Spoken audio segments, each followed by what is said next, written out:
Lombardi has been using this with her students, and I think it's a great way for response inhibition to show other students to kind of really read what's going on. You share. Yeah. Okay, these She's are wearing the scarves. scarf. I wear them when I'm working on IRPs with No, the it's kids. not on. IRPs with the kids, or it's not on. There.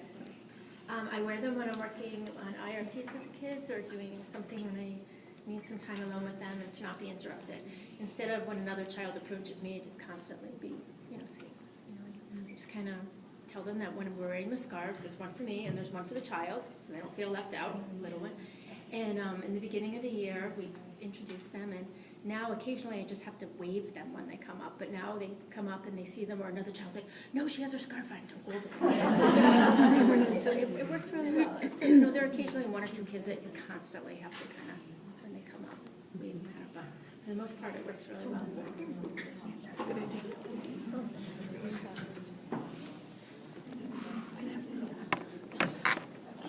Okay, so this is another teacher's classroom here, and what she's done is identify the physical space with tape, because when you don't have to go in and then use more of your situational intelligence to figure out, where am I going to sit today? Without the tape, it seems pretty obvious. She has it nicely displayed. The desks are over there, the easel's here. It's rug space, but here they can see, okay, this is the defined group that we're in. Is there anything else that you'd like to say, Janelle, about the tape? And what they were doing at the beginning of the year when you didn't have the tape? They knew they were supposed to sit with, they knew they were supposed to sit with their partnerships, but then when partnerships changed or something would happen, they seemed discombobulated. So I would say, go to your designated area, and so did the tape and gave them their assigned spots, and it just made it quicker for them to find their spots. And it was funny because after just one day, they'd be telling them, no, go to your designated area. So this is an example not only of kind of reducing the child's cognitive load of what they're deciding, what they have to inhibit, so that's their response inhibition. It also helps with working, nonverbal working memory. So it's already in recruiting your physical memory. Where do you transition to and task initiate for this part of your learning, this part of your workshop? So they don't have to do it. It's already done for them. So in PE, and I know Derek has this designed too, this is Heidi's classroom, and the students go right into the red zone to listen to instructions, start the teaching experience. Do you want to say anything, Heidi, about it? You don't have to. Okay. It's another example, I think, of just being able to, the kids already know the defined zone, what's expected of them, and it's visual, so it taps less into their language and verbal memory, and it reduces the amount of inhibition they have to exert. So to hold information in your memory while performing complex tasks, and thinking about past learning and then applying it to that situation is working memory. So visualization is one example of working on working memory. So that which you can't picture is almost impossible to understand and then express and really to learn. So visualization, there's a program called Visualizing and Verbalizing, Talkies. You don't need a program to do visualizing. I know a lot of you already do it. But so obviously for reading comprehension, lots of different skills, specific academic skills that you're trying to teach, visualization is a great route to get there. I had you guys visualize because what I wanted you to do was to start to get ready to pay attention to what we were about to do instead of thinking about where you're going to watch dinner tonight. So visualization is a tool to recruit your working memory for the goal that's at hand. This student has trouble with task initiation, and his working memory is relatively strong, verbal and nonverbal. And so here's him with his thought bubble of with his own work, a piece of writing that he did. And I'm going to ask Melissa to talk a little bit maybe more about this. There's a thought bubble Daniel has. and we teach a lot of the difference of the two. There's a difference between what you say and what you think. That can really be mind-blowing for some kids. And talking about emotions, I'll try not to cry talking about this little boy. Because, see if I can, because he's come so far this year. Rochelle came into the classroom and we did a lesson together about visualization because this little boy has so much trouble with it. And he needs someone to help him get started on every task. And writing especially is very difficult for him. So once we did this lesson together, he now has the picture of himself in his writing binder, in his toolkit. And every time he needs to get started, we sit together and we look at that picture. He can look at himself as a writer and start to plan with support as to what he needs to do. And he just did his post-writing assessment and wrote 2 pages with a sentence on each, all by himself, and a picture to match. And he could do none of that prior to this.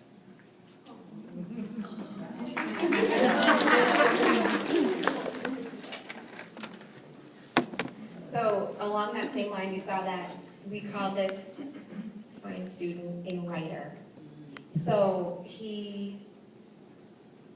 this job talk idea. So step aside from children, politicians wanted to get voted into office. So there was a study done that's been replicated many times in other ways. They said to one group, hi, please vote for me. I'm going to do this for your community. Thanks for coming out to vote on Tuesday. They said to this group, hi, here's what I'm going to do for your community. Thank you for being a voter on Tuesday. There was a significant amount of difference in the human behavior for those that were called a voter than those that were just said, thanks for coming to vote. So that right there, the emotion that invokes, the I don't know, like the pride that just automatically, you can see it in children when you use this kind of language, and you're not changing really a thing at all. I learned this, I went to work on Monday, and my grammar had to go a little out the window, which was hard for a speech pathologist, but when I told a child he was a sticker putter-oner, he just wrapped up his stuff, cleaned up his whole area, and like this. So it's kind of like sound tricks. I advise you to just throw on ERs on Monday and see what So this slide, you can't really read it that well, but here's some other examples. A writer, a talker versus a listener, a hallway walker. Sure. It's a pet peeve of mine seeing kids fly down the hallway, because I know they're just gonna tumble at one point. So you see these kids starting to run, and I'm like, are you being a hallway walker? And then if they come in a line, I'll go, look at him, he's a hallway walker. Everybody, take a peek at him. And then they're all like, they're going like this. So it's like You want to huge. be a hallway walker. Because they want to be, they want that sense of self. They want to have that sense of self. And I was trying to get a video because I was in the hallway and there was a couple of kids that I know are runners, and they just happened to be kind of doing a little. And then I wish I had my camera, because I just said, are you being hallway walkers? And it was like peacock feathers, just keep flying out. It's amazing. So a talker and a listener, and then it could be added to just about anything. So I have a student who has a pretty significant lisp, and he's also very impulsive and has a very short attention span and can't self-regulate. So I told them, your job is you need to be a tongue hider, and when you're speaking, you're going to hide your tongue so I can't see it. And he has really taken it, and he's improved a lot since he can be a tongue hider now.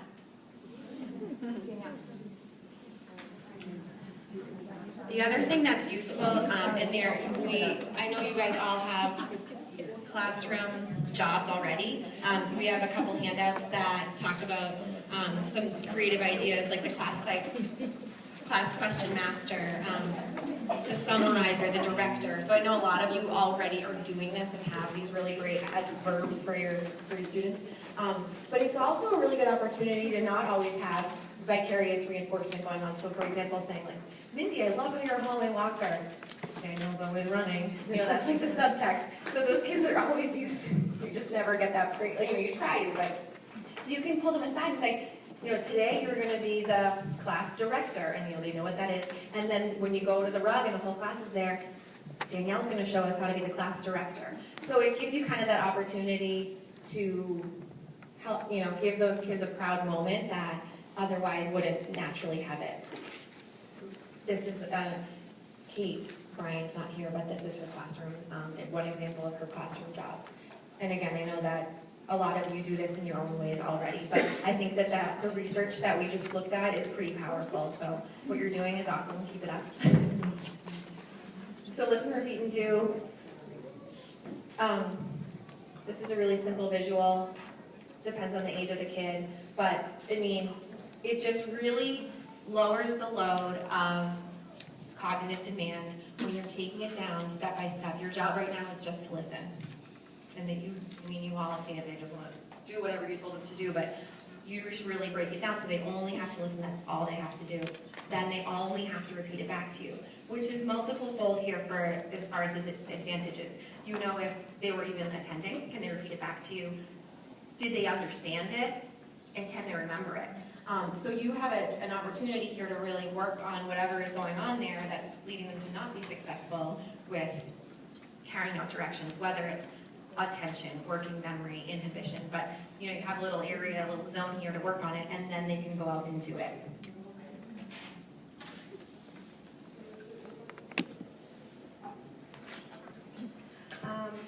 So I wanted to also recognize that I was really happy that the IAs were able to come today too. They had to plan and organize their schedule to be here, so we really appreciate that when they are the ones that are with the children ongoing as well. So thank you very much for coming.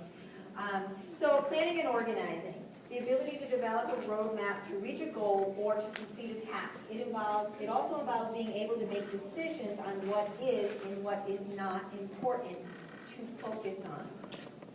So a lot of you have heard me talk about, and Danielle and Rochelle talk about get ready, do, done.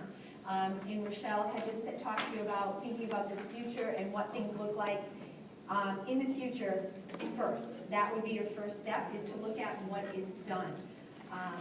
And then get ready. What do I need to do to get ready to accomplish that task? And then obviously to do that task. And all the time you're also thinking about your time and how much time you have and what's going on around you. So one of the things that we use to talk about kids and understanding, one of the things that we use to talk about that is some future glasses, whatever kind of glasses that you have. And I have the kids make some of these, which they really like.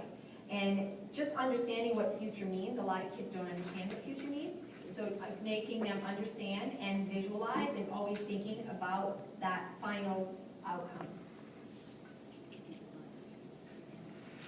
So get ready, do, done. So what does done look like? That's the first step. I have a project you saw with Melissa's friend, that project is what is done. And having that as an example is a good way to show them a visual reminder of what you expect that to look like, because they're not able to do that on their own. So having a visual of that, like this picture here, what will it look like when you're done? So when you're done, you're going to have a picture and you're going to have a writing assignment on below it about that picture. And that's what it looks like. So you have that posted so that the children see that first and you discuss that first. What do you need to get ready? I know that this happens 1,000 times, that they're going to get ready, they need to do a project, they need crayons and stuff, and they're running around the room trying to find things, and they don't have a plan of action. So by giving them that parameter of get ready, do, done, it helps them think about what they need to accomplish that task. And then, what are the steps and the time you need to do your work? So organizing yourself, making sure you have your time available, and getting it done within that time so that you're not losing time. And this was your idea. Okay. Amy, I don't know if you want to say any more about this, but this is a good example of. And there happen to be color coded in the same way that we color code. So yellow is get ready. So those say writer's workshop right on them. So I came Okay. at KMS, the fourth grade teachers, we switch for writing and math, so I teach writing, and so the kiddos just come to me, from another class, and I have half of my class, and my idea, we use blue and red pens in writing class, and because we're switching classes, it's just nice to have this kit all together. In those baskets has the blue pens, it has the red pens, it has the writing paper, dictionaries when we're using them, the sources when we're using them, the partner feedback forms when we're using them, the exit slips when we're using them. So everything's right there, so you don't have kiddos searching the room for these items. They're right there at their tables, they can access them, and it makes life so much easier. Okay, visual plans are, we talk a lot about visual schedules and visual things, but there's also a plan within your day, and each lesson that you do can have a visual plan. This is kind of obviously a basic plan with visuals for something that we use in our session, which is, they're going to do speech work, we're going to play a game, and what are the parts of that? We're going to set up play, and then we can clean up, and then at the end, we're going to have stickers. So I kind of consider them a lesson plan for that one lesson, giving them a visual and a step-by-step reminder. It's kind of like an outline when we're writing a paper, having those steps. This also, you can think about something that we don't all think about. Kids a lot definitely don't know. So there's 3 steps. This one in particular is play. There's 3 steps to gameplay: set up, play, and clean up. But there's 3 steps to doing homework: set up, clean up. And you want to spend most of your time when you're a kid on what's the funnest part? The play. So, thank you, Danielle.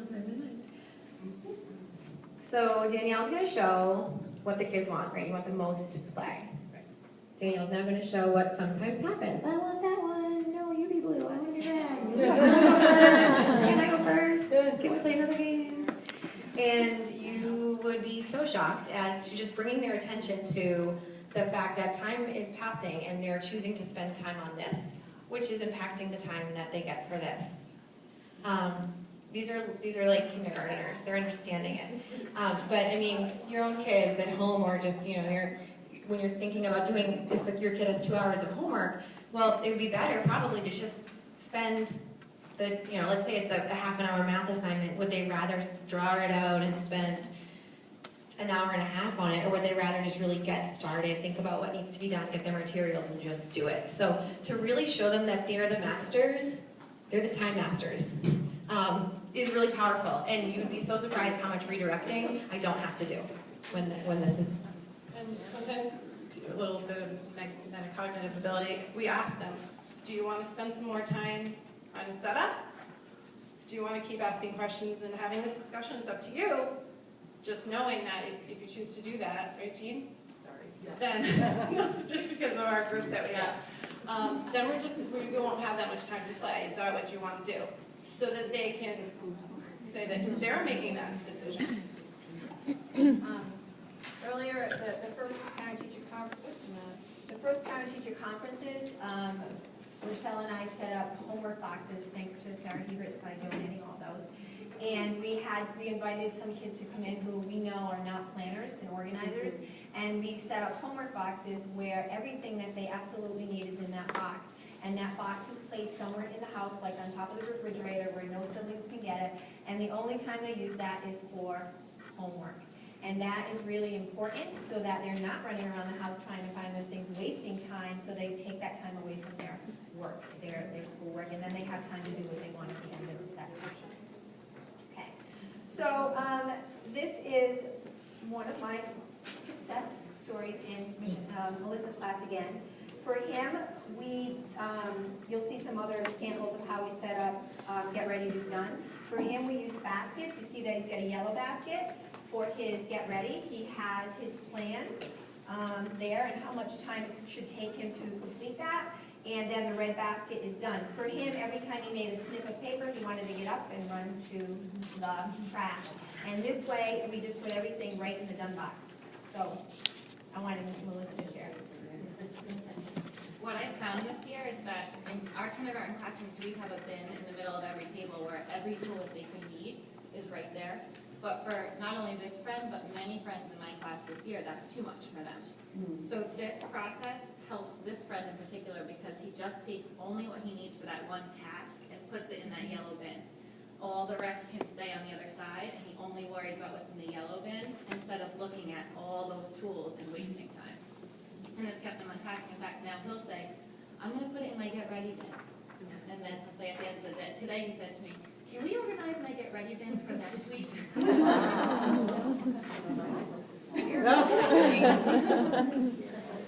I confirm.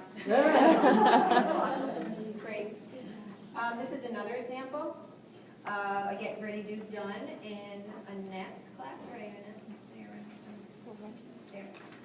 For a student that was having trouble with the done, is that right? It's not on right now. So this was just like last week. So what she's doing in this picture is working on writing. And all she really had to do was recopy a rough draft into a final draft. And so Mrs. Beck is there and she was helping another student on her other side. But she kept saying, I'm done, I'm done, I'm done. And so instead of doing that and distracting the IA from helping another student, she just put it in the done square on her desk.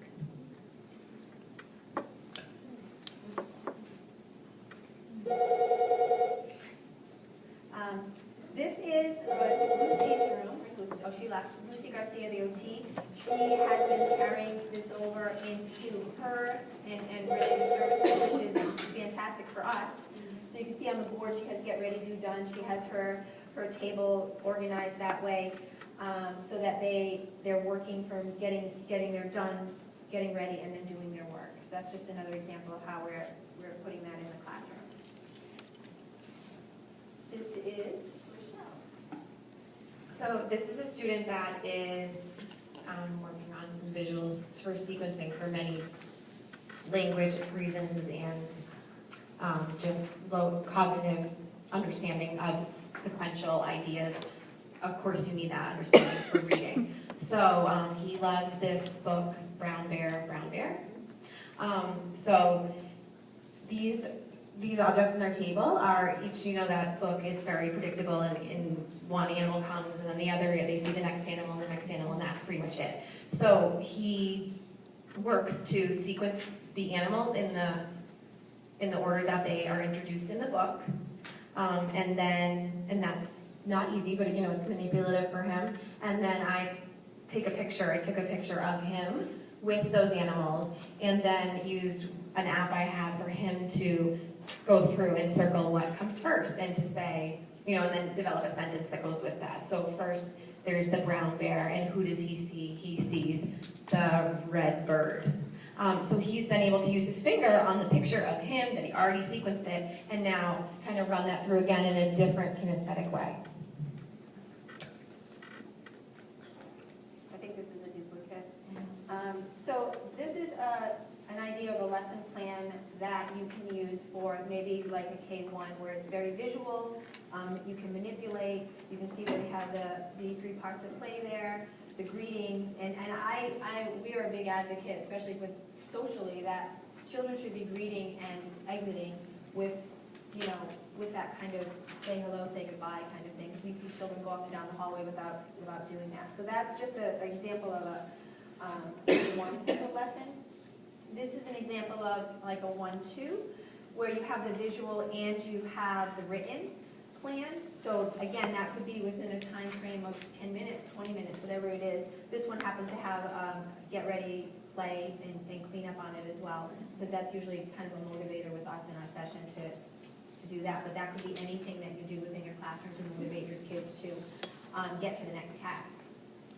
And this would be a 2 to 4. That's just a whiteboard, making a plan. What do you want them to do? And crossing it out as they go. And even on the prior ones, we always had them either remove the picture or cross out. I know for myself, I make a to-do list, and crossing off those things on a to-do list is the best thing. because you know it's done. And these kids need to see that too, because all they see is all that work and it's very overwhelming. So being able to cross things off, I am done with that, I am moving on, is a nice way to plan and organize.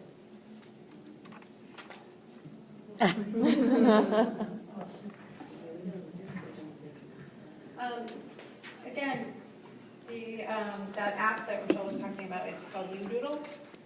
And it's great because you can take a picture and then you can draw on it to help to organize your plan. What do we want it to look like? Where are the zones? Where are things going to go?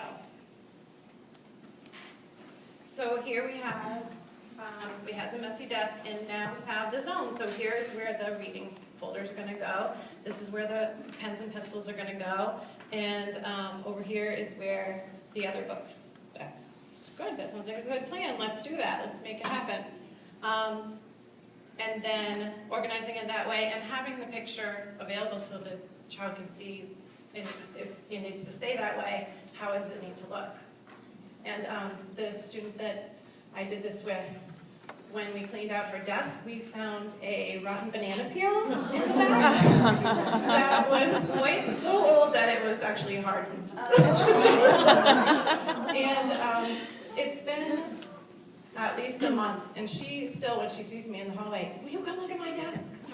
Because it's still clean. It's amazing.